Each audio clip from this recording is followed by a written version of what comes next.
All right. Yeah. I'm doing that.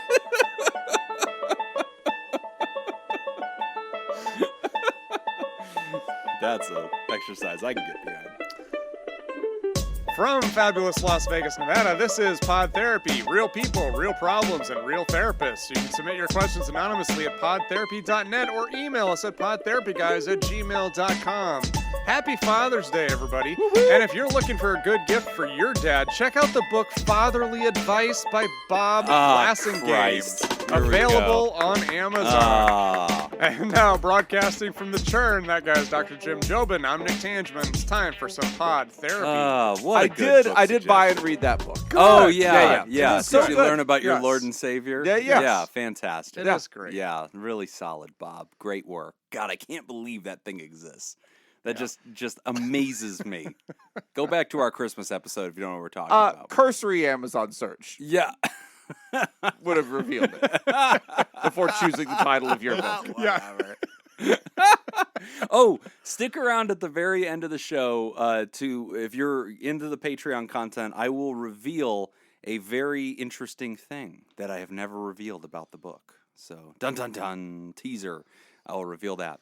But as we are in mid-June, it has multiple pages. There are more than one page. I will reveal a very interesting little fact, but I'll do it at the end of the show. We are mid-June, and we're coming into Father's Day, and this is the first time Nick and I have been in studio in the summertime because we do so much travel and stuff like that. We record a bunch a little bit ahead of time, and so that can cause us to not be completely up to date with current events, but it's a mental health show, so that's super irrelevant. We don't need to talk about what Netanyahu's doing. Like, who cares? But mental health month... People do care. But not the people who are listening to this show right now. You have NPR for that. You don't need us. But mental health month was a huge success. We did really good. Yeah. I have to admit, we decided we were going to sell a t-shirt. Yep. And all of the proceeds of that t-shirt were going to go towards NAMI. The National Alliance on Mental Illness. I was really worried that we would be writing a $20 check to NAMI. Yeah. After selling one t-shirt. Right.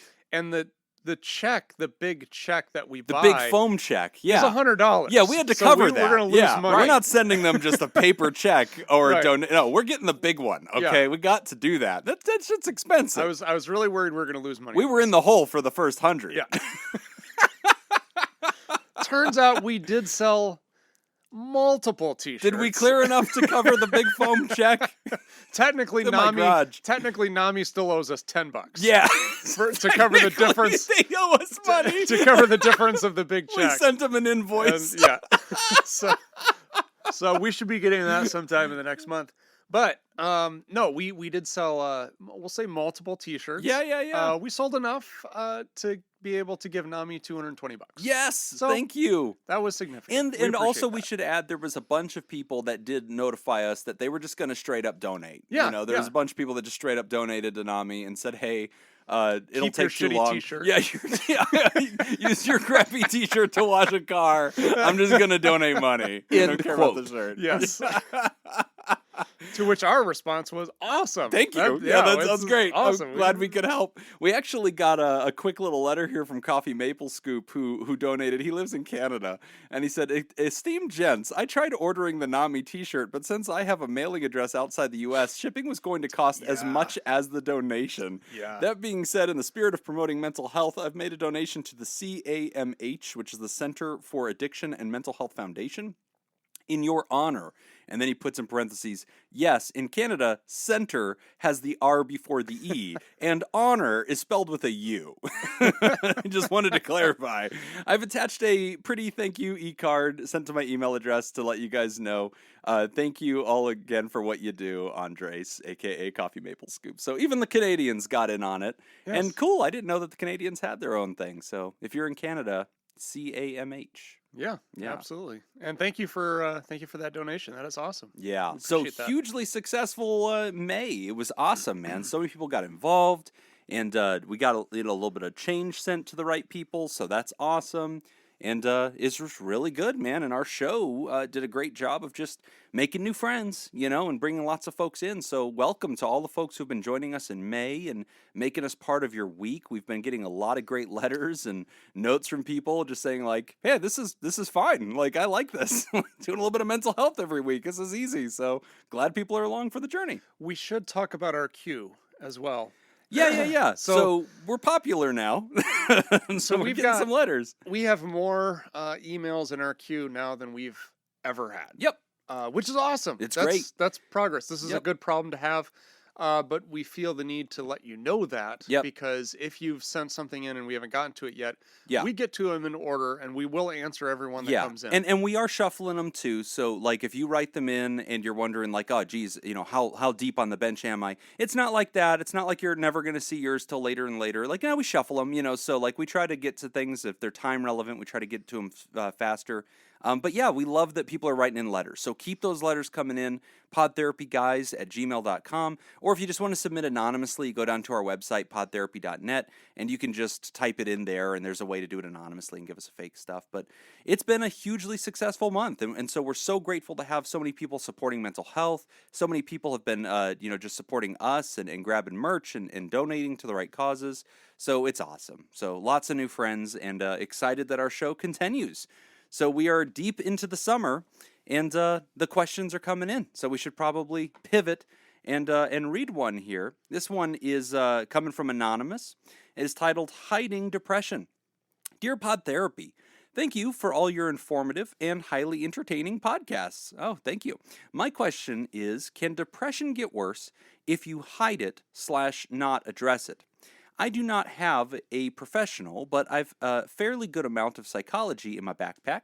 So when I kind of notice some signs, obviously I'm not going to shout from the rooftops that I think I have depression. I just sort of stuff it away. Like an ugly 8th grade school photo, hoping it will go away. I'll tell you a few things that I've noticed. I have very bad sleeping patterns. For example, I'll go to bed at 1 to 12 a.m. Most days of the week. I joke around to my friends that I have insomnia, and I kind of think that I do, and there's this sort of perpetual numbness all the time, or a lot of the time, not all the time though.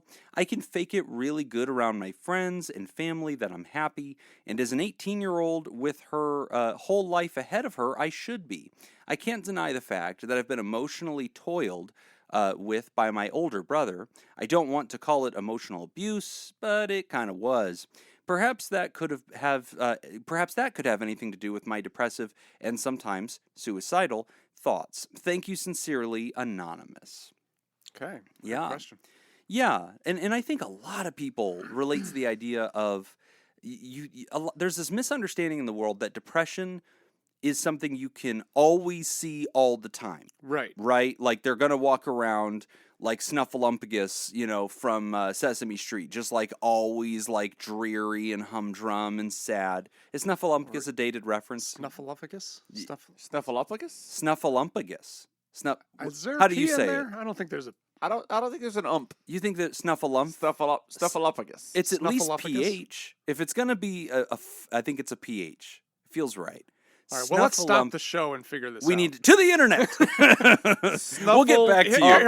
Snuffleupagus. Really? There's not even an M in there. There's not. Wow. There's not an M in the entire name. All right. Unless you count Mr. And I 100% You know what? promise you the 18-year-old who wrote this letter has no fucking clue what I'm talking about. No. Yeah. I think Snuffleupagus is still on Sesame Yeah, let's go with Eeyore. Eeyore. That was a better reference. Street. Is Snuffleupagus not still on Sesame Street? Well, I don't even I know don't if know. Sesame Street still happens. Yeah, I thought it got does. bought by Does it? HBO No, or something. doesn't it? I'm pretty sure it's still on. I I don't it's think an 18-year-old was raised on Sesame Street. You and me, we was raised on the street. Not these kids. Shut up. Just shut up. Eeyore's a better reference. But yeah, a lot of people think you're like always sad and it's like everything is visual. And then it gets weird because that misunderstanding causes there to be a lot of confusion when later you do reveal, hey, I've been really struggling. People are like, really? Yeah. Really, though? Because I just saw you yesterday, and you were laughing with us, and we all went to the movies, and you seem to be having a great time. Like, are you really depressed? Like Robin Williams. Yeah, exactly. Right. Exactly. Huge Yeah. misunderstanding about that. Yeah.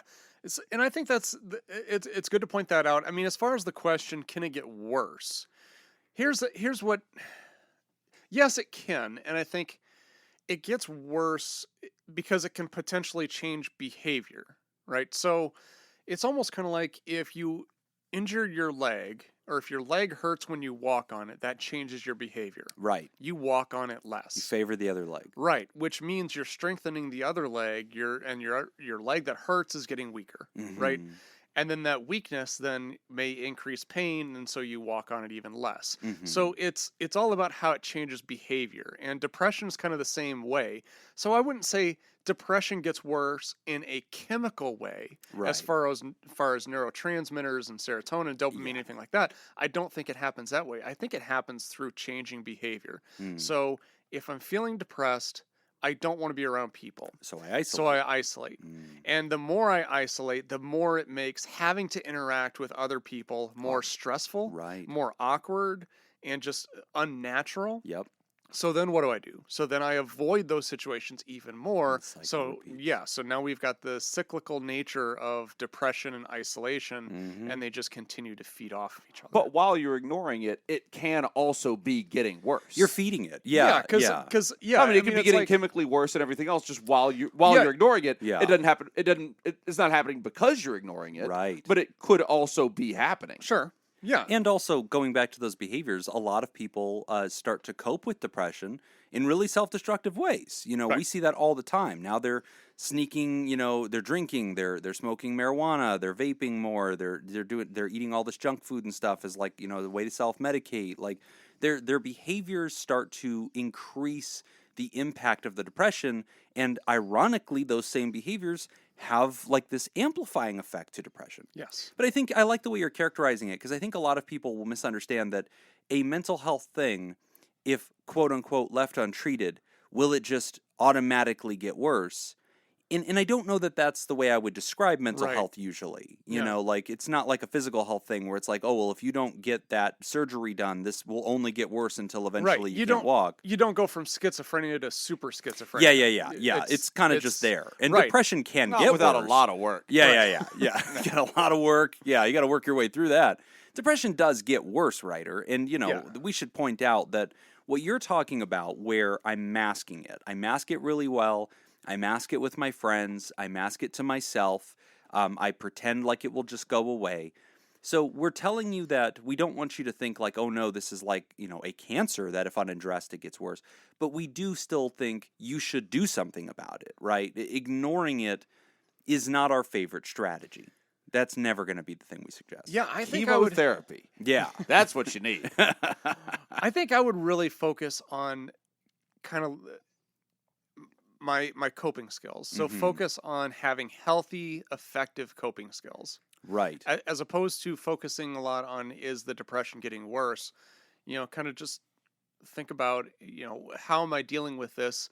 What are some things that I'm doing to address it? Yes. Forgetting about it getting worse. Just what are some things that are helping me that are going to be healthy?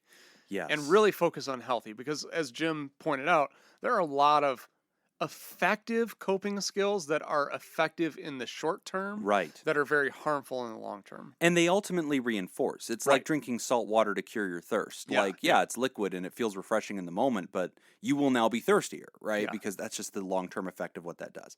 So what's interesting about depression, friends, is so like on one hand, if you came to me and said, here's what I've been going through, like to the writer, I would say, hey, if you're not already journaling, I want you to. I want you to have a place where you're honestly inventorying your feels, and I want you to experience and language that. I think that's really important. But with depression, that's not sufficient. Like, I don't want you to just do that, because I actually do want you to do these positive, active interventions, which is really hard. Like when people are depressed, and I'm like, I need you to start going for a walk every day. Mm-hmm. They're like, you can go kick rocks, dog. Like, I don't even want to get out of bed. And I'm like, okay, I know that's how it is. but we're going to have to simulate the solution a bit before you even are ready for it, which some people call faking it till you make it. And I appreciate that it rhymes, but that kind of like makes it sound small and trite when really the body and brain are a synthesis. You need to do both. Like getting out with friends, I'll tell them like, hey, this weekend, I really challenge you. I want you to go for a walk in the park, or I want you to say yes to a friend and have some coffee. And people will be like, Jim, that's part of my depression, though. I really can't do that. It's a chicken and egg thing. And I'll say, I know, but you do have the ability to type a text, obligate yourself to an hour, and meet your friend. You can get in a car and go, and I want you to start there. And they're like, well, so I'm just supposed to fake being happy, Jim? That's going to make it better? And like, no, this is an all of the above issue, right? Depression is everything. It's physical, it's dietary, it's mental, it's social, it's everything. And so I'm going to throw the kitchen sink at the damn thing, but I'm going to have you simulate a bunch of changes because I'm trying to knock something loose with that depression and get some traction to start letting the brain heal a little bit. The problem with the term fake it till you make it, the action of faking it till you make it works. Right. The term, though, sounds like a throwaway thing. Right. Yeah. But Let's pretend. But what the action is changing behavior. Yes. And this isn't anything. Yes. If you change your behavior, that has an effect. It really does. But, we don't want to send the signal that you should pretend not to have it. And that's something that depression, I think, is really hard for people because they feel like their depression is inconvenient to their friends and family. And then they feel like, I don't want to bring attention to myself. I'm not trying to do a poor me thing. I don't want people to check on me all the time. I got news for you. Life is inconvenient. Yeah. Your depression is no more inconvenient than a red light. That's right. Everything's fucking inconvenient. Well, having friends in general is it's inconvenient. So much work. Having therapists show up in my studio is inconvenient. You find a way through, writer. That's what you do. But that appearance of everything being okay on the outside, so many people relate to you. And that's why depression is so dangerous in so many ways, because like anxiety, people don't keep that a secret. They are suffering. It sucks. They are running to help. And they're like, hey, make this stop now. Depression has this dampening effect where people are just pulled into the void. They get silenced and silenced and silenced. They pretend on the outside that everything's okay. And at the end of the day, writer, I want you to be authentic. When you're happy, be happy. If afterward you're not, be that too. Be in communication with people. Feel the ability to confide in some people and let them know, hey, it's not like I'm going to jump off a cliff here today, but I'm not always great. And, I'm letting you know that. Yeah. There's also this thing called the CBT triangle. You can just go to YouTube, type that in. There's a whole bunch of really good videos on there that explain it. But essentially, it's a triangle with 3 points. Obviously, it's got 3 points. Most triangles do. Shut up. Yeah, I've found that I to caught be it the case. before you. You didn't have to. I'm just saying. I already I just knew, want to validate I what already you knew said. that was dumb. Yeah, it was great. Anyway, the Those, three. those 4-pointed triangles. three- Pain in the ass. You see, inconvenient. The 3 points being emotions, behaviors, thoughts, with the idea that when you change one of them, you change the other two. So the idea of like the fake it till you make it, or, go outside, go for a walk, that's changing the behavior, being physically active. So when you are physically active, you automatically influence emotions and your thinking, right? So even if, like, it's the same way for me when I'm feeling really sad or depressed or something, playing guitar always works for me. But it's always the last thing I want to do. Right, you won't do it. Yeah, you'll sit there and stare at it. If I'm depressed, what I want to do is I want to be depressed. Right. I want to sit on the couch and I want to be depressed. Right. But I always have to force myself to just like, okay, I'm going to go in there and I'm just going to go into my music room. I'm just going to pick up a guitar. Right. I'm not even going to make a commitment to play it. Right. I'm just going to hold it. I'm just going to pick it up and hold it. Yeah, right. And then once I do, okay, I start strumming a few chords, I start picking a few things, and then all of a sudden I start playing. Yeah. And then I start feeling better. And I'm influencing my emotions and my thoughts change. My thoughts go from negative to positive because my brain is active. Yes. It's doing something. It's stimulating. All connected. Right? It's all connected. And that's what the triangle, the quadrilateral triangle, is trying to say. Right, the four-pointed triangle. Yeah, is the really cone. Getting at. So the 4 trapezoid. points. The 4 points of this triangle is emotions, thoughts, behaviors, and awesome. Those are the 4 points. Somebody make us merch with this. This needs to exist. I want a tetrahedron. I have got a list on my phone of merch that I still have to create. And also, everybody should be aware, Kate is actively designing the Jim's Bat Mom merch. It is already, I've seen first drafts of it. It's glorious. So, very exciting. And now we're in an arms race with ICS to get it out first. So I'm pretty sure Jacob could have that T-shirt out in 45 minutes. Yeah. And it will sell better than whatever I create. It's a phone call right now. Speaking of phone calls, because you did mention suicide, we always want to make sure we tell people where that help is. If you are having suicidal thoughts, call 800-273-8255, or you can text that number, 800-273-8255. They're not going to send anybody to kick down your door. It's not going to be this big intrusive thing, but start a conversation, friends. There's a human out there who wants to hear about this. Sometimes you need to hear yourself talk about it, and that's a very important first step. And of course, on that note, we want you to go out and find a therapist. Yes. We want you to start exploring that. We don't want you self-diagnosing. We want you to go out and find someone to go through these things with. And I'll tell you this, last thought from me, as an 18-year-old, that can be a lot. And there's a lot of life change happening. It's very common that, I think the statistics I've seen a while back, 1/5 of teenagers will at some point experience major depressive disorder. And a lot of that has to do with life change, brain change. There's a lot going on at that. The unique jungle that is high school. So all of that's coming. And then whenever you get into college, very common that isolation increases. A lot of people think it's your best golden years. You meet everybody. It can be very isolating. Yeah. So, especially if you end up on a college campus or something, check in with the mental health resources of that program. Wherever you're at, look around, friend. Because, if you're having depression and having some suicidal thoughts, we want you to talk to a therapist. Yep. But thanks for writing in. Great stuff here, and I think so many people relate to exactly what you're going through. We're going to take a quick break, and when we come back, we're going to talk, I love this question, separating the woo from therapy. You're listening to Pod Therapy. Today's episode is brought to you by Robert Brownie, Junior Mintz, Kayla Lansbury, Crazy Manana Scoop, Malaya, and Cindy Ash. Woo! Would you like to sponsor the show? Do so and become a Theraproducer at patreon.com/therapy. This week's trivia theme in honor of our Theraproducers is me. Oh, we're asking questions about you? Yes. Ha ha! This is going to be fun. Yes. Golf. Yeah. Final answer. All right. Iowa. All of the answers. I wish. Okay. What was Nick's first job after turning 16? Is this multiple choice, or do we just have to throw it out there? I think I know what it is. A cashier at McDonald's. Okay. B, a clerk at a hardware store. C, a bagger at a grocery store. D, a crew member building grain bins. What age was this? After turning 16, so I know what 16. it is. I've got it. If you'd like to join the Theraproducers and make the show possible, go to patreon.com/therapy and sign up. Again, that's patreon.com/therapy. When you were reading the question. Masturbation aficionado. Yeah. You get paid for that? No. That wasn't a job. I did that for free. That was a passion. 16 years old. Whenever you were reading the question. If you love what you do, you never work a day in your life.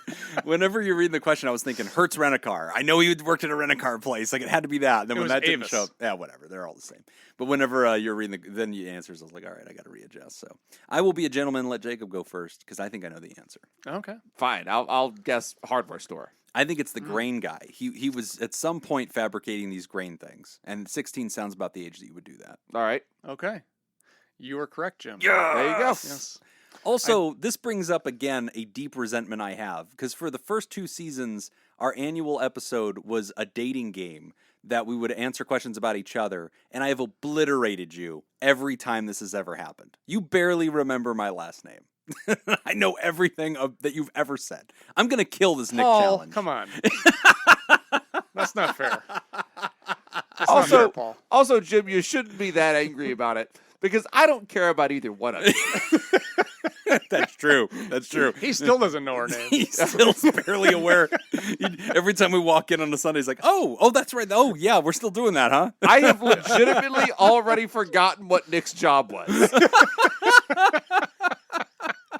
So is that a dangerous job for a 16-year-old to do? What were you doing? A grain? So we build grain bins. Yeah. So Wait, how old were you when you did that? 16. Oh. It seems young to be working. It was sheet metal, right? Yeah, so essentially it's these, really tall grain bins where you would, after harvesting your corn or It's your a big soybeans, metal cylinder, yeah, right? It's like a big, One of it's those like four-pointed cylinders. a giant soda can, Yeah, essentially. yeah.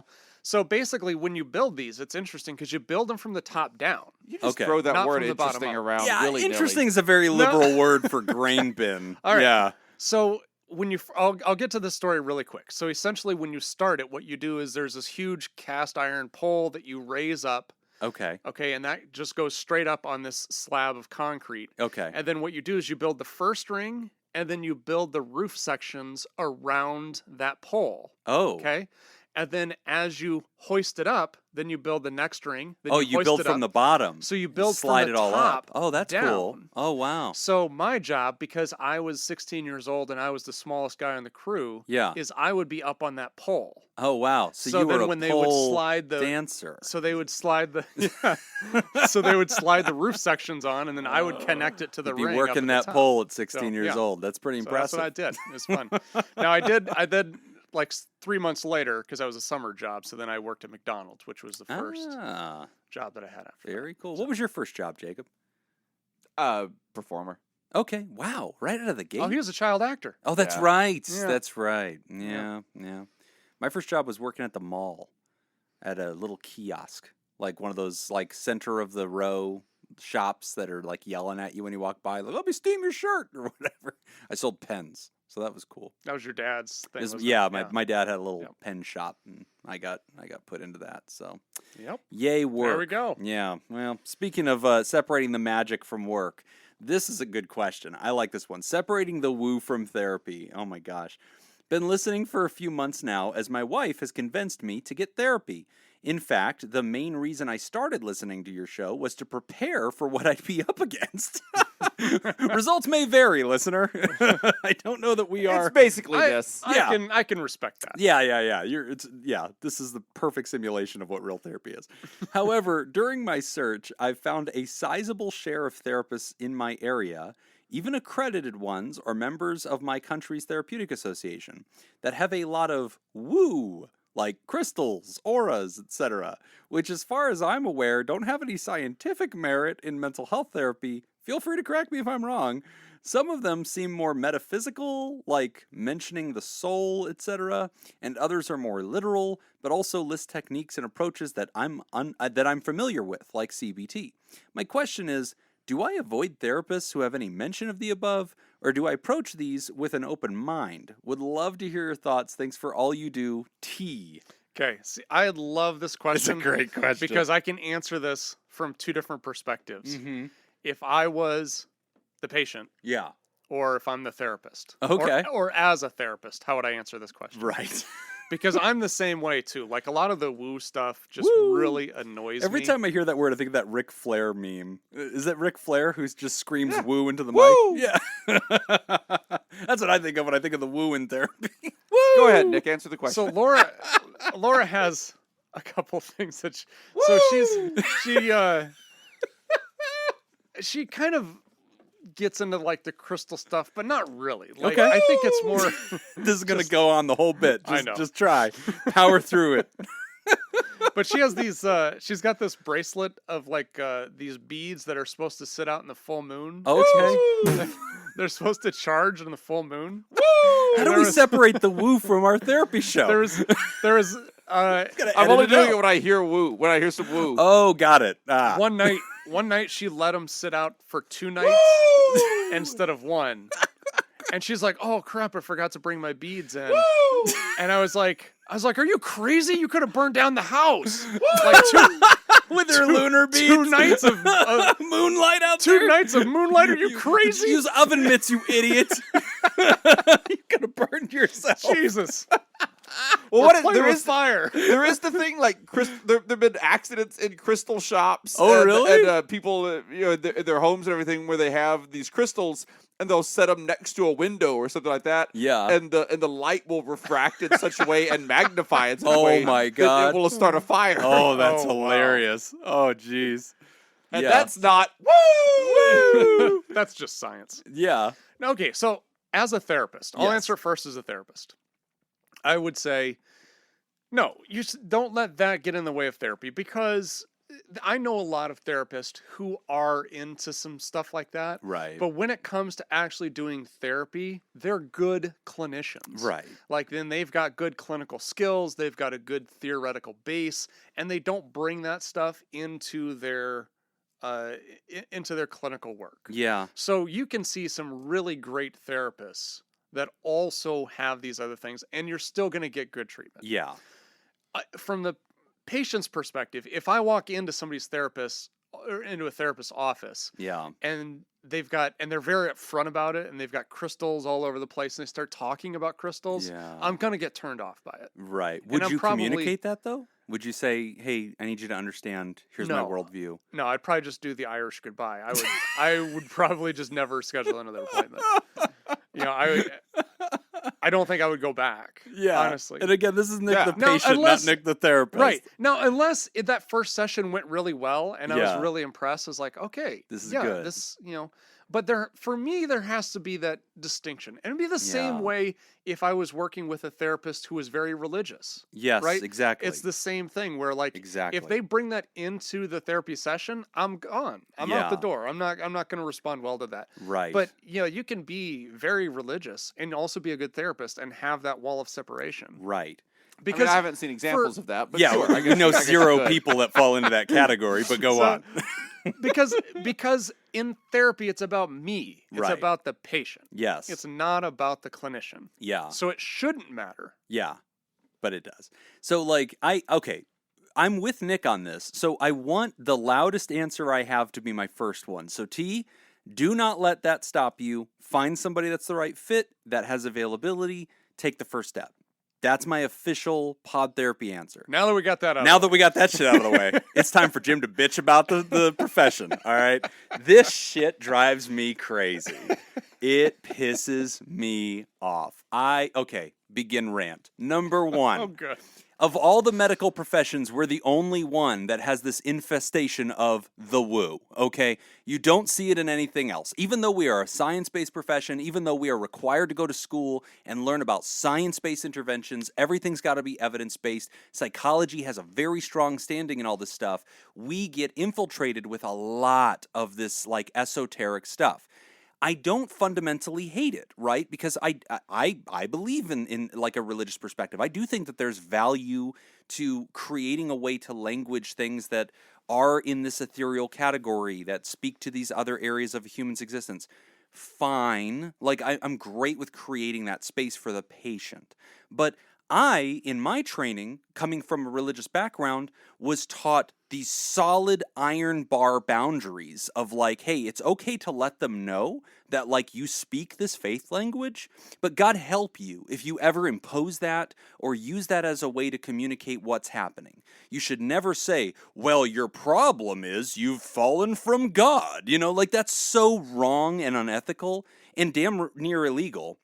We are trained heavily to never do that. And it kind of makes me mad because, ironically, the religious therapists, whether in Vegas we have a huge Latter-day Saints population, they have a very big counseling apparatus. That's Mormons for people who Mormons, don't know. another word for them. In other areas, there's a large Catholic counseling presence that are clinical. Different groups, Muslims, Jews. I mean, everybody has their groups. I would argue that these overtly religious people are often much more careful and sensitive about the imposition of values in their training than the woo folk. And the woo folk, and again, I'm not trying to be disrespectful. If you're into crystals, if you're into zodiac, if you're into any of that stuff that starts talking about these esoteric principles, I don't even know that you're wrong. But as a clinician, ethically, I am sometimes stunned at how quick that tribe can be to impose these ideas. They'll sit down and say, so tell me what's going on. And you'll start talking about it and they'll be like, wait, what's your sign? And you'll be like, Okay, like I'll tell you that, I guess, like that's fine. And then I've heard therapists that try to explain what the human's going through from like a tarot card kind of approach of being like, yeah, well, this moon is happening, and that's inappropriate. That's just as inappropriate as if you sat down with a Muslim therapist and they were saying the problem is that, and then they draw from their religion to explain. No, you're trained as a scientist. Do better.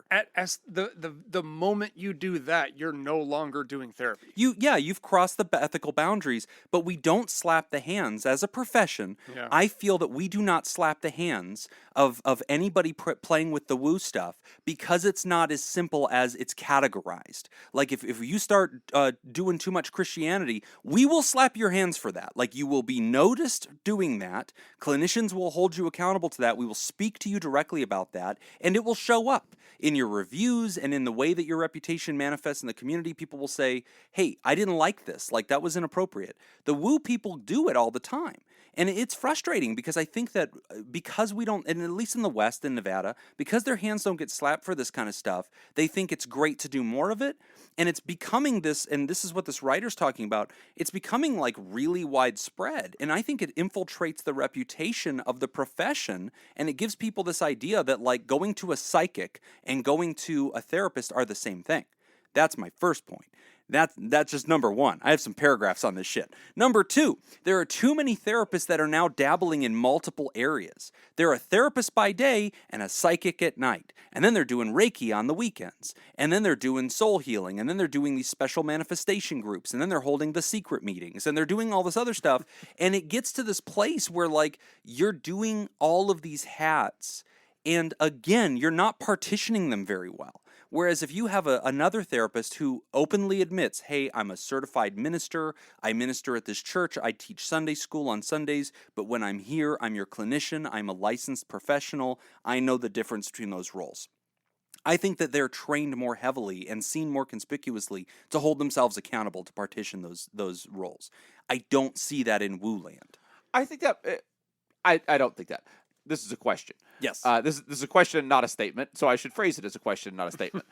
Is that just because we understand, we know religion. We know what religion is. And so in your schooling and your training and everything else, is this just the case of like, hey, here's this other thing that we definitely understand what it is. Right. And we know that this is not part of that. We know that your religious beliefs are not necessarily part of your therapy practice. Yes. Whereas this other shit that we're for some reason afraid to call stupid because we don't like calling things stupid anymore. Right. Especially when it's stupid for some reason. That's Jacob the Audio Guy on Twitter. Yep. At PodTherapyGuys.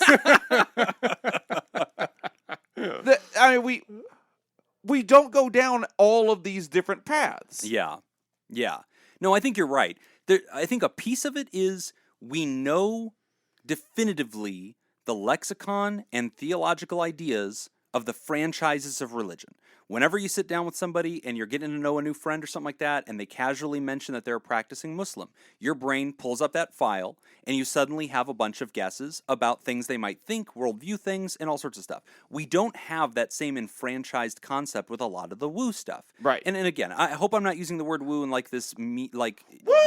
Yeah. I'm not trying to be like stigmatizing or ignorant here. Again, I am a little bit. I'm good with anybody practicing anything. I don't care. But guys, I had to do a lot of training coming from a religious school to handcuff worldview leak and make sure you do not ever impose on the patient. I take that super duper seriously. And whenever I look at other colleagues that get away with not taking that seriously because they're not naming Jesus or Muhammad, that pisses me off because I think you're still doing it. Religion fundamentally tries to do one thing. Whether you're the Sumerians or you're the Southern Baptists of Atlanta, you're fundamentally doing one thing. You're trying to explain some sort of control into the world and the universe that feels uncontrollable. At the end of the day, that's what you're doing. You have an explanation somehow that exposes a secret set of rules or has some kind of person who is somehow controlling the uncontrollable. The crystals and the zodiac and all these other things, they are fundamentally doing the same thing, just without the organized profit or religion that goes along with it. And I think that you're imposing a value on that. There's definitely profit involved. And the P, No. that's right. That with the F. You touch on something that I think is very important that we are very susceptible to in our profession. Right. And this actually, it was something that occurred to me. It was brought up to me when I was in therapy. Yeah. And my therapist at the time brought up something, it was just really profound, that we as therapists start to believe that we have control over a lot more things than we really do. Yes. And that's because, very early on when we're in school and when we are in our internship, we discover all of these really interesting things to maintain control over the environment and Right. over the direction of the conversation. Like, I can ask a question one way and elicit one type of response, or I can rephrase it, Yeah. ask it another way, and get a completely different response to it. Right. And I learn how to do this, and I become so good at doing it that I'm guiding the conversation, Yeah. but through the questions I'm asking, which gives this illusion that I am in control of what's happening. Right. And this becomes very dangerous when we start applying that into our real lives. Yeah. And we think we actually have control over And things manifesting it. that we don't have control over. Right. And it becomes very hard and frustrating for us as therapists to realize we don't have control. Right. And then I think this leaves us very susceptible to the woo stuff Yes. with the crystals and all that, because that's something that then, if it impacts us, if it has an impact on our lives, then we think, oh, this was great for me. Right. It's going to be great for the people I work with. Right. But again, I think it all boils down to that separation between when you're doing therapy, it's not about you, Right. the clinician. It's about the patient. And if you can have that separation, then anything, whether it be religion, philosophical beliefs, Right. culture, you can separate all of that because it's not about you. Right. Even if the patient says, I'm a Christian, Right. and if I'm the clinician am a Christian, it shouldn't matter. Right. Because the patient's success is not dependent on my understanding of Christianity. No, it's on theirs. their understanding. Exactly. So there has to be that separation there. Yes. And I think that's where the stuff with the crystals and the Reiki, woo. all of that, we get into trouble because it starts becoming about us and not about. Somewhere there's got to client. be a paper that somebody has done some really good in-depth historical work to notice the infiltration of this. I think it came from there. Okay, so there was this over bias of Western science and medicine for a long time. We started opening up the door to let's discuss other things from other cultures that perhaps don't have scientific rigor, but perhaps have thousands and thousands of years of application. Sure. Let's be open-minded to Yeah. that, right? So things like yoga became very mainstream, and it was like, hey, this is a very valuable set of concepts. And then we started discovering a lot of Eastern theory and philosophy very much had a lot of mental health application when it came to things like mindfulness. This was a technique borrowed from the East. And so there was a lot of really great adaptations of Eastern thought. But in those, in the shipping cargo of great ideas, some rats smuggled aboard here. And they've gotten infiltrated into the field too, that now, if like, I will probably get hate mail for my response, because there will be clinicians that are Typing like, it now. wow, Jim, I can't believe you do not recognize the value of thing X that I very much value. And here's the thing, clinician, I don't know that, I'm not rendering judgment about whether it has value. I'm rendering, I am. Jacob is, I'm rendering judgment. You should still write Jim about that. I'm though. saying Yeah. you have the same ethical responsibility that I do. Okay, because I have a bunch of teachings from ancient Christianity that I think are really valuable to my life, and I could talk all day about those things. But I have a clinical and ethical responsibility not to impose those, and you apparently don't. Apparently, you get away with this. There's literally CEUs that are like held by real institutions that count for board credit, that are like, let's unpack ethereal, esoteric Eastern thought ideas, and let's see about how these things all apply, and let's manifest the secret or whatever it is they're doing. And adapting that as a strategy, which, boy, that gets complicated real fast. Sure. And I don't hear us having a hard conversation about the boundary. Well, because I think there's a lot of stuff that comes over that, that we adapt from other cultures or other philosophies where we can say, this seems to work.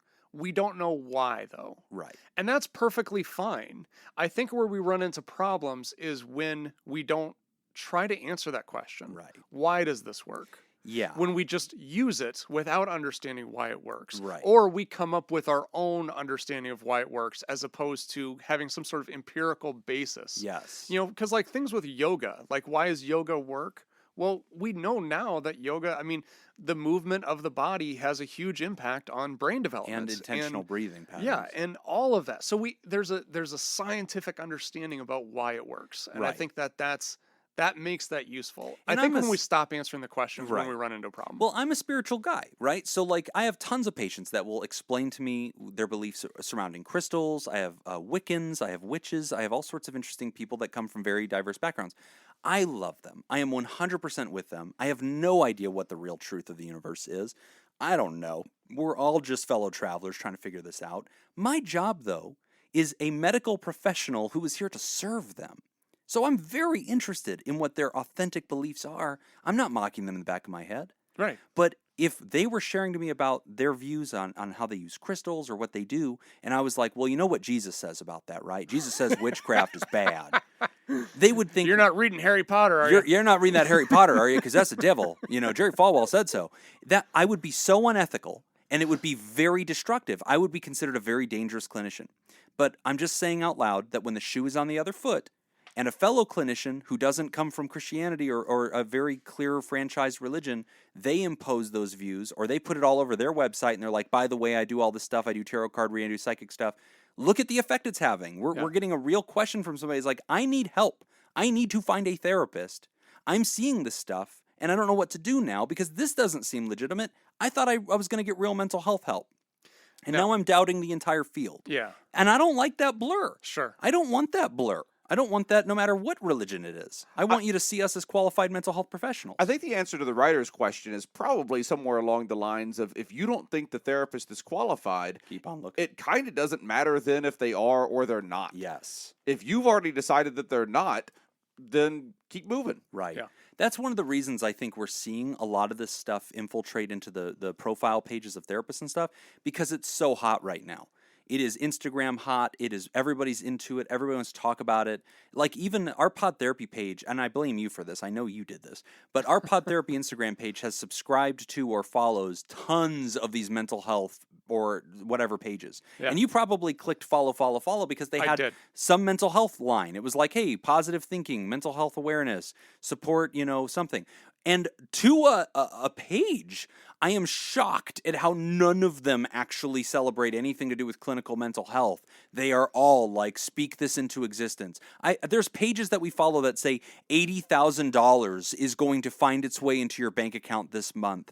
Type yes if you agree. Well, did you type yes? Fuck, I didn't. Jim. That's It's free money. clear instructions. Free money. Doesn't get any. Oh yeah, here's the last point I want to make on this. Yeah. Though is the folks that Jim and I are referring to Are clinicians. Well, yeah, no. Not Yeah. only that, but are a small percentage of clinicians. That's true. I think overall, Yes. with the people that we know of, they're good clinicians. I think we're talking a small 5 to 10% of clinicians that may Right. have some issues with. That's with fair. that. That's So, fair. Odds are in your favor that you're going to find somebody good. Yeah. All right. So at the end, okay, I've ranted and I've bitched and moaned, and I've and often we've enjoyed it. I've enjoyed it. I often I often give the disclaimer when you're hanging out with us on Pod Therapy, we're off duty. Okay, so like we're not in the office. You have not registered as a patient. We are off duty, and it's basically. And I had somebody message me on Twitter recently asking for some advice, and they said, but they're a long-term listener, and they said, hey, I realize I'm not asking you as a therapist. You're my friend who happens to be a therapist. I just wondered what you thought on this. Give me some back of the envelope thoughts. I was like, okay, cool. As long as we all understand each other, that basically when you're listening to the show, we're your friends who happen to have the job of therapist. So like we're sitting here having a coffee with you and just bullshitting about our jobs, right? So that should never dissuade you. So if you hear me complaining, that's the way I want you to think about it. But at the end of the day, here's the deal. If you're going through pages on the internet of different therapists and they mention some of what this writer calls the woo, in no way, shape, or form does that disqualify them. I mention on my stuff that I come from the Christian tradition because it's authentically true. And it's important that some people looking for a therapist are aware that that is part of my background and that I speak that language. Great. In my little introduction video, I say, hey, I come from practicing this faith. If it's useful to you, great. We will incorporate that. If it's not, please don't let that distract you. I am a therapist. I am a professional. We will be okay. Great. So I am fully okay with therapists somehow letting people know that they practice what this writer calls the woo. And I don't want you, writer, to think, oh, great, I can't go work with any of those people because they're going to do all the shit Jim was talking about. Like they're going to do crystals with me and seances and shit that I don't want.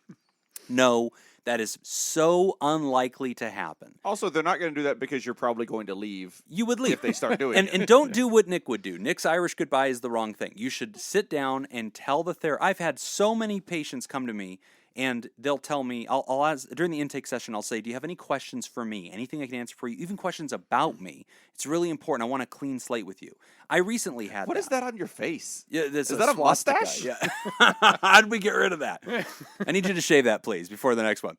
But I had this happen recently. I had a patient come in this last month, and during that part when I said, do you have any questions? They said, okay, can I ask you, I don't mean to insult you, but there is something that is on my mind and I'm concerned about it. And I said, this is what this is for. Go ahead and tell me. They said Liberty University. Fair. Fair question. Yep. Absolutely fair. Absolutely fair. They said, on your page, you said Liberty University. You mentioned that you're like a Christian. I watched your video. I heard that word.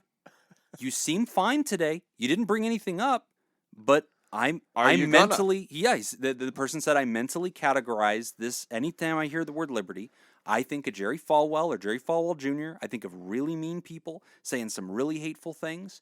And I booked you today very much in spite of my concerns, very much in spite of that, because I felt like there were other things, but I really struggled with this. But this has been pleasant, Jim, but I feel like I would be lying if I didn't tell you I'm concerned. And I told that person, thank you so much for bringing it up.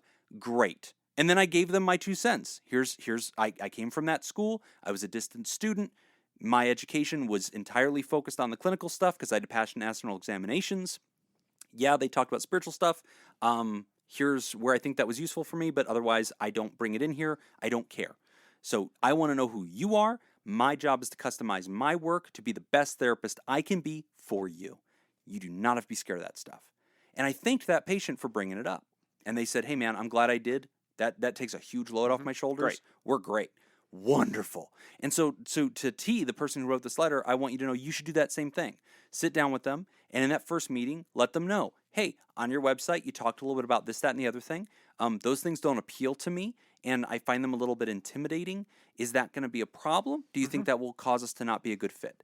And that therapist is fully trained to say, yeah, let me give you my feedback on that. No, that's definitely the right thing to do. That's 100% the right thing. I just wouldn't do it. Yeah, Nick wouldn't do that. That's Nick's Iowa nice prevents him from having any kind of confrontational I conversation. don't like confrontation.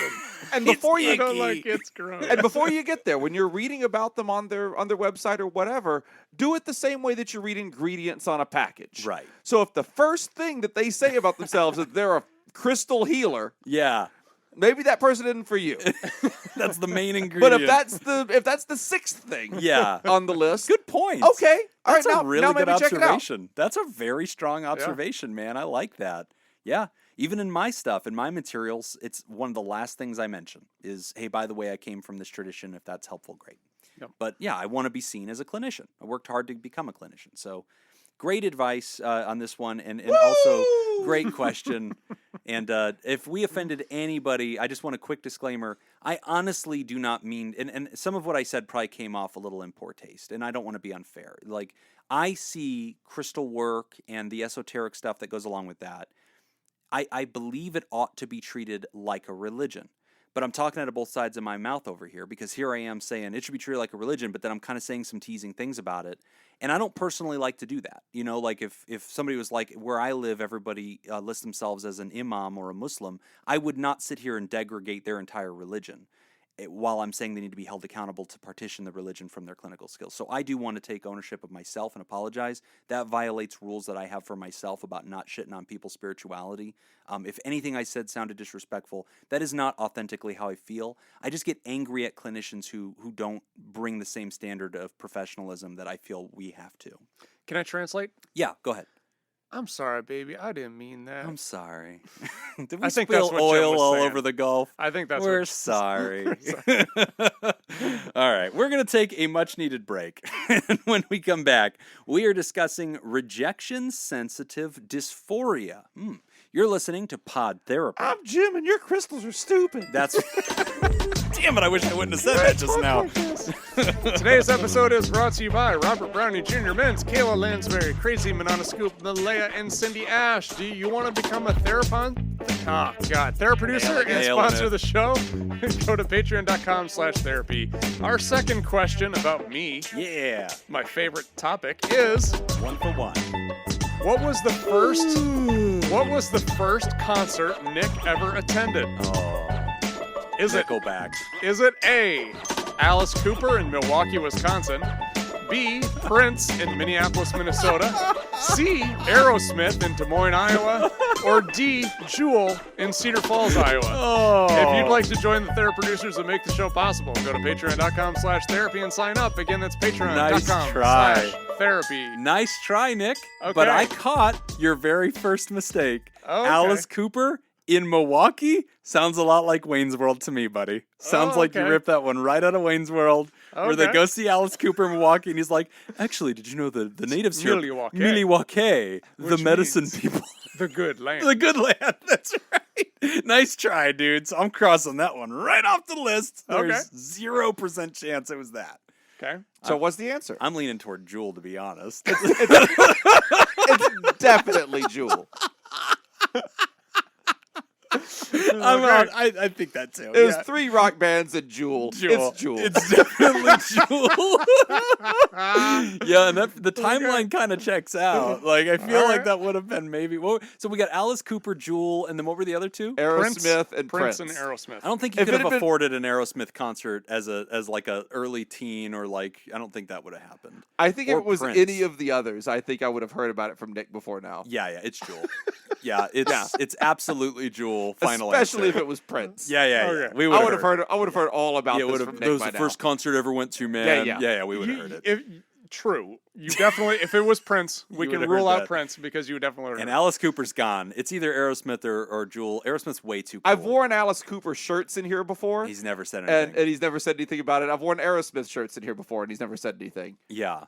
I've never worn a Jewel shirt in here. Yeah. So I haven't tested that theory. I have, but he probably didn't know. There's a lot of Okay. inside jokes. It's Jewel. It's absolutely Jewel in Cedar Rapids or whatever. I feel comfortable with Jewel. Yeah, that's The answer is Alice Cooper in Milwaukee, Wisconsin. Wow! The good land. Yeah. That was the first concert I ever went to. Alice cool? Cooper, Milwaukee, Alice, Wisconsin. is this cool? Yeah. And I was doing that that whole time. I was like, is this cool? This is cool. Got the passes. Now, to be fair, Yeah. I did go to that Jewel concert. It wasn't my first, but I did see Jewel in Cedar Falls. And she crushed. She was good. She was good. I'm sure she was great. She was great. Jewel is good at what she Jewel does. is Yeah, very she good was at what good. she does. Yeah. Oh my gosh. These hands are small, I know. Well, I was proven wrong. Yes, you sure were. God. You went. You took the bait. You know, I still feel fine. yeah, I mean, we weren't wrong. Like, it was in there. It was a real thing. You're a little wrong. We're I off on the have worn timeline. Alice Cooper shirts in here before, and he's never said anything about it. Yeah. No. No. You learned something new about me. Yeah. Nope. What was your first concert, Jacob? Oh, first live concert. Boy, I don't even know. I'm really not sure. Mine was one of those ones. Well, neither of you have been in Vegas this long, but back in the day, the Vegas big radio station was 107.5. It was like the edgy rock one, and they would do every year this big, huge concert. They called it OBC, which is our big concert. And the first one I went to, I think, was like OBC 5, and it's just a bunch of bands. And so, like, at that time, Under Oath, I think, was playing. The headliner was System of a Down, and then right before that was POD. Cypress Hill played. So it was just a bunch. It was like this whole day thing. But then the headliner was System of a Down. Now, when I left that Alice Cooper concert, Yeah. they were handing out tickets for the next show that was going to be the following weekend, Oh, wow. and that was Nickelback. Oh, I wasn't far off. Missed it by a week. Yeah, you missed it by a week. I think it might have been Goo Goo Dolls. Ooh, Oh, that's cool. Like early 90s. I think that might have been the Yeah. first concert that I drove to go see. Oh, that would have been awesome. I wish you would have said like Creed. Now, I definitely saw I like... almost saw Creed. I don't think I ever saw Creed. I remember seeing Jars of Clay. Oh wow! Oh Yeah. yeah. I remember seeing They them. had their time. They were terrible. Flood was the bomb, man. Yeah. That was their good song. That was a good song. I mean, That was the good song. Flood Yeah, plays. Yeah, gun to my head, I couldn't tell you another song. Yeah, no. Oh, there back are then no I other could have songs. told you. Yeah. But yeah, there were other songs that I was like, these are just bad. Yeah, even at the time. Yeah. Yeah, as long as they open and close with Flood, it's fine. And as long as that's in the middle as well. Yeah. And they only play 3 songs. You know, just like every intermission, just go and pop and they play 3 songs. Any requests? Play that same song again. Don't play anything else, please. Please stop playing the song you're currently playing. You guys go ahead and stop that one. That's fine. We've heard enough of it. No need for the chorus again. All right. Last question for today. Rejection sensitive dysphoria. I like this one. Man, I'm on it today. I'm just insulting people today. Just crushing. That's at Audio Guy Jacob at Twitter. Hi, guys. I was hoping you could talk about rejection sensitive dysphoria and what treatment options or tools are available to deal with it. I am struggling with this right now, and it's affecting my personal relationships. Thanks for all you do for mental health. Anonymous. Okay. Yeah, that's a good question. This is so this is the new one. I was not very familiar with rejection sensitive dysphoria before. Yeah, this is okay. So I have mixed feelings about us naming things. Yeah, I kind of already know, I think, where you're going to go with this. Go ahead, channel your No, inner no, Jim. go ahead. I think the people have heard me bitch enough today. No. This is I get mixed feelings about. So I think, and this kind of goes along with some of the earlier episodes about like TikTok diagnoses and things like that. So there's this new tendency to name features of mental health patterns.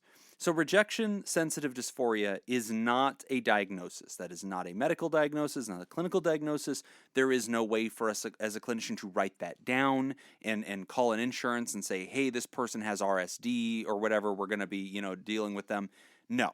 And if you look into rejection-sensitive dysphoria, it's mostly in the clinical literature, it just basically says a lot of people who have ADHD or ADD will often describe being ultra sensitive to the impressions they leave on other people and feeling very aware and cognizant if other people are disappointed in them or if there's some kind of bad vibe or something like that.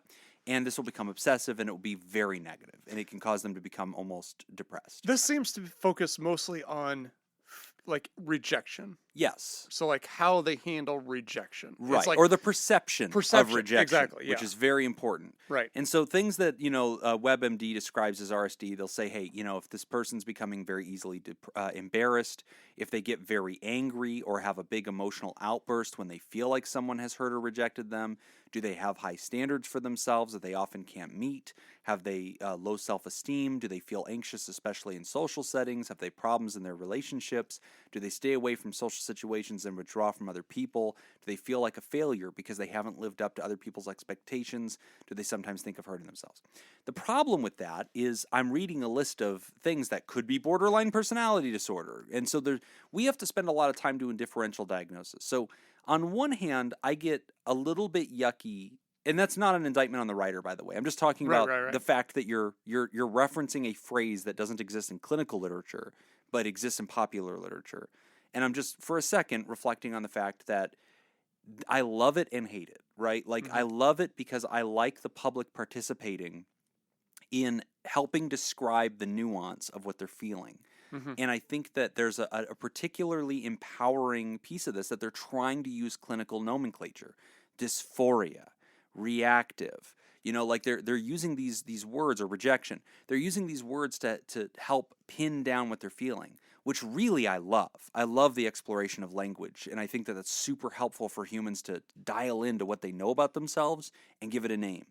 And I think, as all self-diagnosis, it gets weird fast if we start looking at it and going, this is this real hard clinical term. I need to tell my friends, I need to sit down with my friends and family and explain to them I have a problem. This is my problem. Because I don't love pathologizing constellations of human behavior too much. Right. I think it gets weird fast. And that's kind of my concern too with this is one of those things too where it becomes really easy for anybody reading this to be like, oh, I have that. I have that too. Yeah. Yeah. Because like, I'm sensitive to being rejected. Yeah. I'm sensitive to being rejected. Well, if you're playing Jim's neurotic bingo at home, go ahead and put that square. That's me.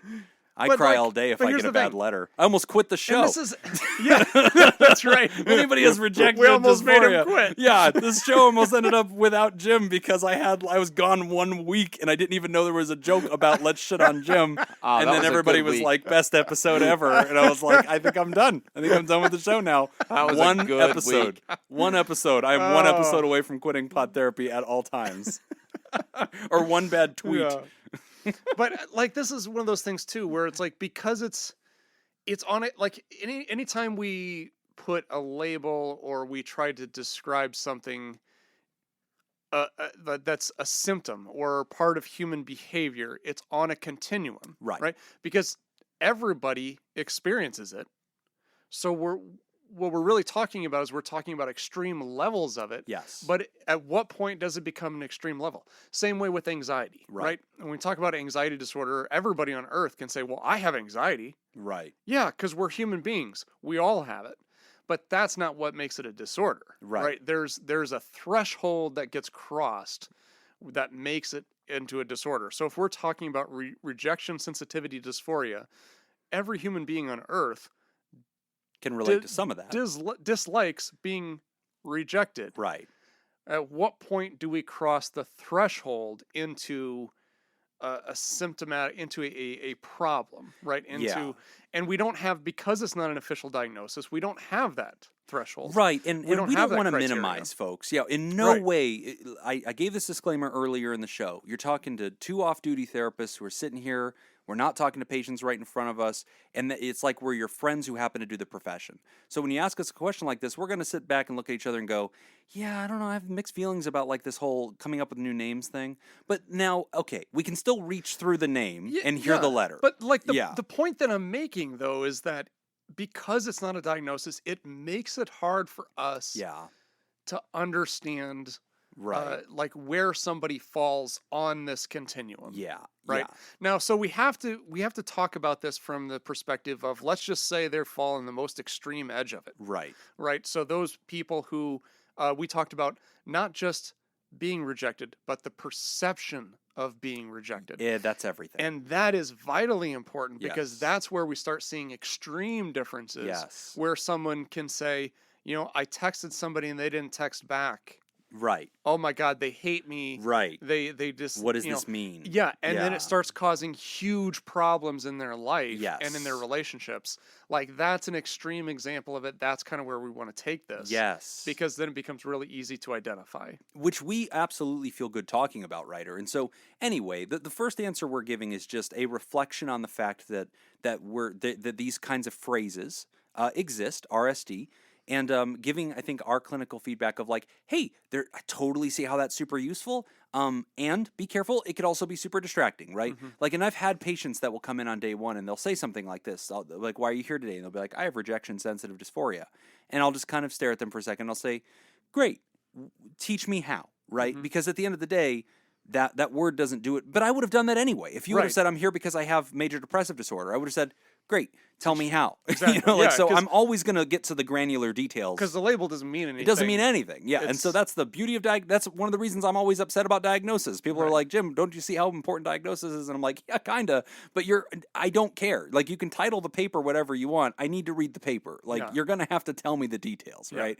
I'll, give you a diagnosis or whatever. So anyway, let's reach through that to the answer for the person. So For me, Ryder, when I hear that we're feeling extremely sensitive to rejection, we're perceiving rejection in the words and behaviors of others when they don't call back, if we're hearing silence from them, if they're not proactively inviting us to things, if we're looking on social media and we think somehow their words are commentary upon us, if whatever the dialogues are that are existing in our lives, and we're feeling like they don't want us around or people are not into us, that most of the time is a cognitive distortion.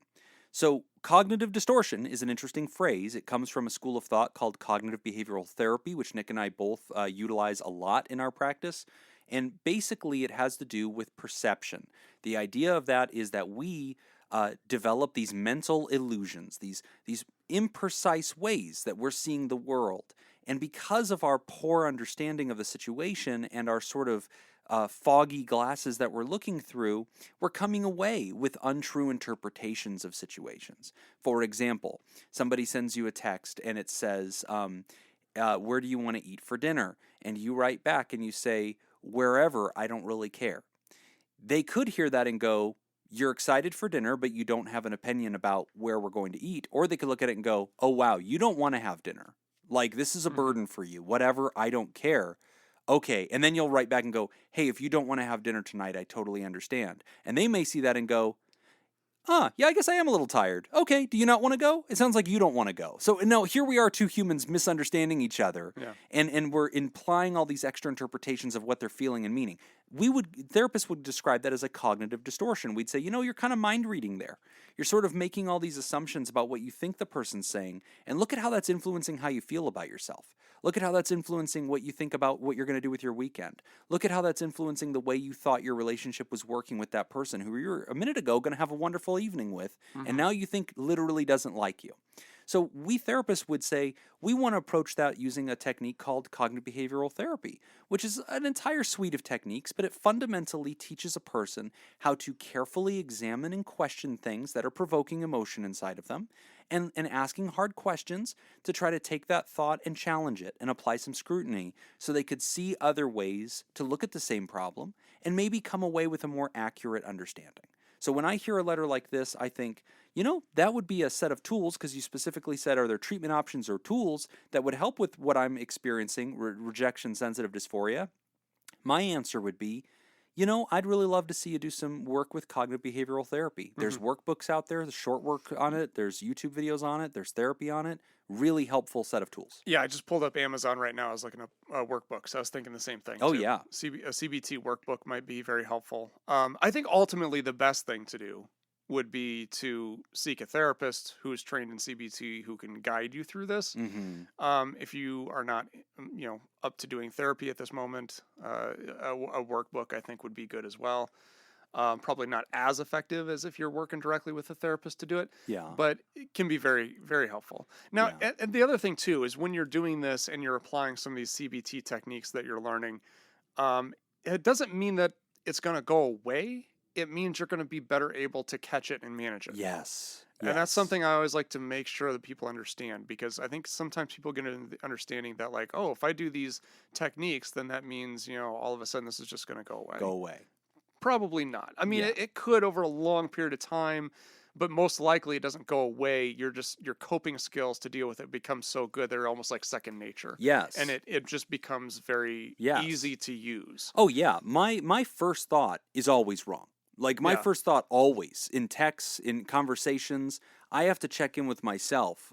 This will happen all the time. Like I will have a wonderful evening with people, and we had a great time, and we had sushi, and we had fun, and we talked, and everybody got along, and then I'll notice they didn't wave goodbye when they were getting in their car. And I'll think, oh my God, I really misunderstood this evening. Like, that person didn't like me. Like, what did I say? And then I'm running through my head like, oh my God, what did I do? What did I say? Oh, geez, like, and like, I have to tell myself, Jim, your first thought is always wrong. Like, your first thought is a dummy. Like, and notice, Jim, which cognitive distortion might you be doing right here? Well, maybe I'm mind reading, I'm assuming a lot based on very little evidence. Right. Okay, take that thought to court, Jim. What evidence is there that you guys had a wonderful evening? Well, they decided to go to dinner with me after going to Area 15. That was nice. Like, okay, great. That's evidence that maybe they enjoyed the time. They didn't feel obligated. Nobody had a gun to their head. So that kind of stuff, Ryder, I think, is what CBT tries to do. It gives you more tools. But this is something a lot of people relate to. I mean, obviously, I think it's a human quality to be sensitive to rejection. But whenever you find yourself obsessively thinking about it, it's startling you so much that you are now fearful and hesitant to get into relationships, to engage with other people at all. You're reading this into everything. And it's now becoming a distraction, which we therapists call a clinically significant amount of distress. We'd love to see you do some work on that, whether that's a workbook or some YouTube videos or checking in with a therapist and specifically targeting some CBT techniques. We think that would really be helpful. Yep. Great question, though. Yeah. A lot of people relate to you. Thanks for writing in. Yeah, please let us know how that ends up going. So real quick before we wrap the show, we do have a reply letter that I thought would be pertinent to read since it reflects on something from not too long ago. The letter is about a question that we got about fatherly connection. A writer had, in that episode, written about not having a very strong father figure, finding that she was longing for that in life, and we all commented on that. And we got a feedback letter. It says, "Hey, Nick and Jim, currently listening to episode 177 with Laura's letter about absence of a father figure. This led to Jim bringing up the subject of paternal and masculine love and affection. It made me think of my relationship with my dad and a relatable experience I have with him. My dad is the best. He's the nicest person on the planet. He's too nice even for Canadians." Pretty big nice to outdo the Canadians. He has been a wonderful father to me and my sister. My sister is not his biological daughter, but he is her dad and the only dad she has known. He was never a guy who expressed his feelings much. I don't recall a lot of times he would say "I love you" to me or my sister when we were kids.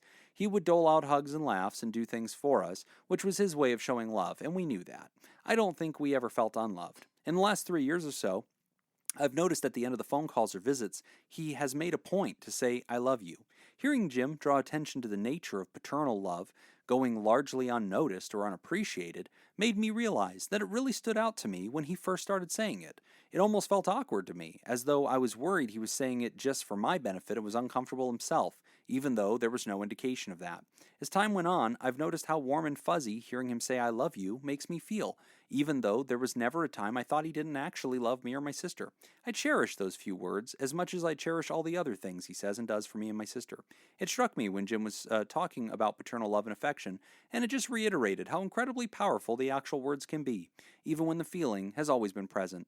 Anyway, love what you guys do. Thanks so much, Tess. Oh, awesome. Thank you, Tess. Yeah, great letter. So, yeah, I think a lot of people related to that episode. And by the way, stick around at the end of the show and I will reveal a very interesting thing. A very generous word here. But an as of yet probably unknown thing in the Patreon portion of the show about my book, Dad Vice. Great Father's Day gift, by the way, dadvicebook.com. Go to dadvicebook.com. Grab you. And also, I just want to remind everybody, Fatherly Advice by Bob.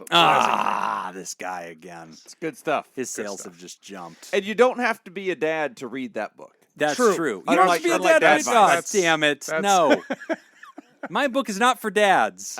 It's for anybody out there who would like some fatherly advice from a dude who happens to be a therapist. Why didn't you name it Fatherly Advice? Because there was already a book by then. Which you didn't know about. All right. So We we have do new have, people. we got some new people. We got some new therapals joining us. So Yeah. thank you, Hannah Amaya, Yeah. Leaf Forest. I think that's Leif. Leif. How do you say it?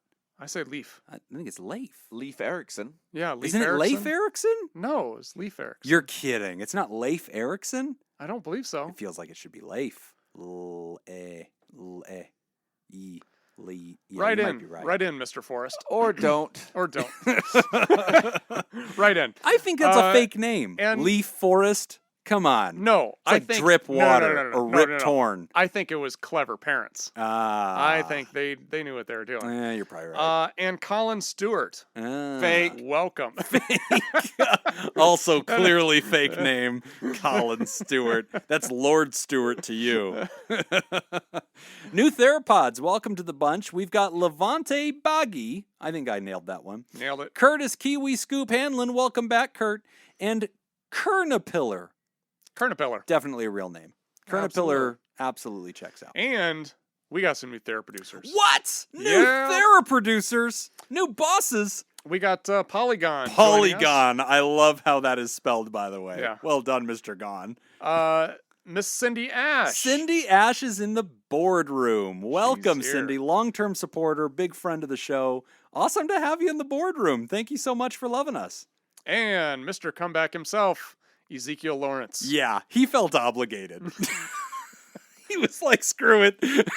We've got to get back in the boardroom. We won him over with that t-shirt. I think we That's won what we him did. over with a t-shirt after we ignored him for 3 months. Yeah. You're just like, okay, I guess that's See? over. See, a t-shirt is the best way to say Nothing I'm sorry. says I'm sorry, like a mental health So if you swag. need to apologize to somebody, go to podtherapybaitshop.com. That's where you get all your cool swag. Yeah. We also have a sporting goods. Oh yeah, we're developing a new fitness line at the request of Mason Miller, and the suggestions are golden. Yes. Did you see the conditioning line? Yeah, I want to. That's such a good idea. It's a many good ones. Skinner shirt, and it says conditioned. That's so smart. Yeah. Oh, I love it. So we do want to thank all of our bosses, the Saccharin 16, the mysterious and shrouded Illuminati members of the fan club, the Thera producers. Thank you, Smitty Scoop, Jake Schneider, Robert Brownie, Junior Mint, Kayla Lansbury, Ellie O'Dare, where I lost my seat. Judy Schneider. Judy Schneider's there. Nathan's Hot Dog. King of Student Loan Debt, Dr. Ben Don. Crazy Banana Scoop. Mason Miller. Scott Jameson. Carolyn Albert. Leon Kassab. Kevin Chamberlain. Malaya. Richard Macy. Ezekiel Lawrence. Polygon. And Cindy Ash. If you'd like to hear this episode uncut and unedited and enjoy our spontaneous side projects, And why wouldn't you? go to patreon.com/therapy, and thank you for supporting mental health. That's all the time that we have for this week's session. We want to thank our landlords, the Ice Cream Social Podcast, and thanks to those of you who contributed to our show today. We really appreciate it. Remember, pod therapy isn't something you should keep all to yourself. Share this episode with someone who needs it by opening the episode's description in your podcast app and copying and pasting that link we provided into your social media. Don't forget, you can find us at facebook.com/podtherapy, on Twitter at PodTherapyGuys, on Instagram at PodTherapyGuys, and of course at patreon.com/therapy. Do you want to submit a question to the show? Woo! Ask anonymously at podtherapy.net or email us at podtherapyguys. You can't at summon the woo. gmail.com. That's not how this works. I'm Nick Tangent. I'm Ric Flair. Thanks, and we'll see you for your appointment next week. You don't just get to call the woo down from the rafters. The woo happens when the woo wants. The woo has to be natural. Yeah, if there's one thing I cannot stand in life, it's artificial woo. Oh, it's a forced woo. No, nobody wants a forced woo. Authentic woo or bust. I saw a good meme the other day. It was about crystals, and it was any crystal is a defensive crystal if you throw it hard enough.